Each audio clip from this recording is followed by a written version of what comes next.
In the case of Pickup, I sort of had the idea for the title before I had the fully um, drawn characters in my head, Sasha and Ethan.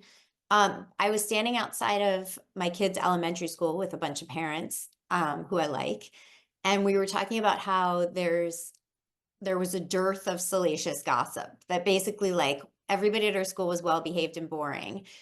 Um, and so we started talking about how pick up and drop off and the interactions that happen at that time like are sort of like rife for drama. And I suddenly had this moment of, I'm going to write a romance and it's going to be called Pickup. And it just all hit in that moment. And from there, the characters developed. Um, Tell you us a know, bit about each of them if you don't mind. yeah. So there's Sasha. She's the main character. She is the mother of two small children, a single mother because she's divorced. I wanted her to be obviously likable. And I also wanted her to be sort of true to life in the sense that she feels messy. She may not be as messy as she thinks she is, but for her, she feels like she's always dropping a ball because the truth is that there are unrealistic expectations about keeping all those balls in the air. Um, so I wanted also her to have chosen to focus so much on her kids that she sort of like neglected her own life. Um, so the kids are in the book actually not that much.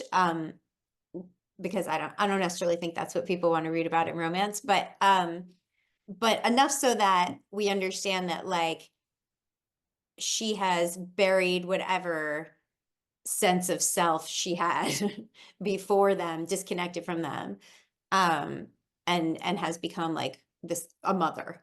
Um, and then her love interest, spoiler alert, I'm just kidding because it's a romance.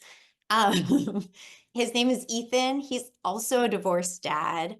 And they have the book begins with them having a series of negative interactions in and around school. It's as they call in romance, an enemies to lovers story.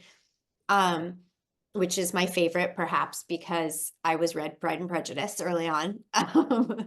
But so Ethan is doing his best, also keeps getting in Sasha's way, doesn't mean to keep getting in her way, but also finds her to be insulting and offensive.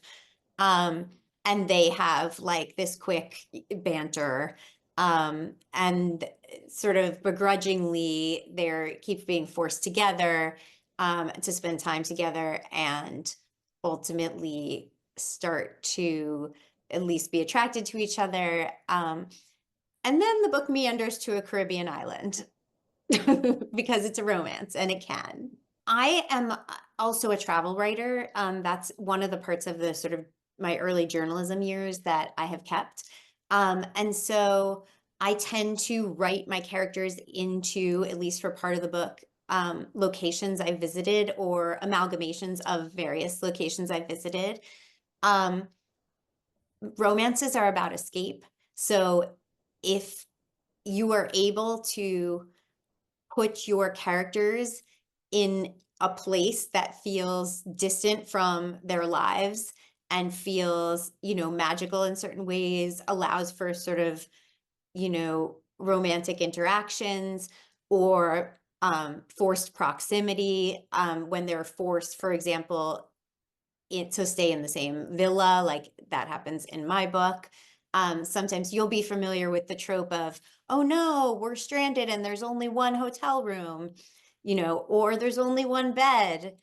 Like these are helpful ways of establishing, of forcing the characters to get together against their will, forcing each other to get to know each other, forcing them to help each other. Also, if they're in a setting where perhaps some a problem needs to be solved. And this could be a beach, sure, but it could also be a cabin in the woods, or actually, I have a book coming out in the fall. In that case, they're in wine country.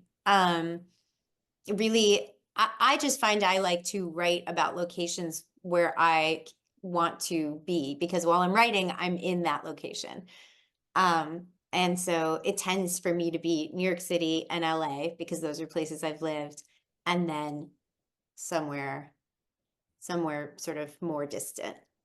I mean, I will say this, and I've learned a lot about the romance world since starting this because, as I mentioned, I have always written books with romance in them. And so I thought, or love stories in them. And so I thought that I already like kind of had this. Turns out the romance world is very, very particular and there's very specific rules. One of which is if you're writing a romance, there better be a happily ever after. Otherwise, it is not a romance. And that is a strict rule that they feel. So definitely things are always headed in that department. And I think that security and that knowledge is part of what keeps people so voraciously reading. Um, but as I said, like I was coming off of a period of time in which I had been working on books, a book about sexual assault, a book about the Holocaust. Things in the world were feeling and have been feeling very in flux and fraught. And I just felt really strongly that I wanted to read things that allowed me to escape.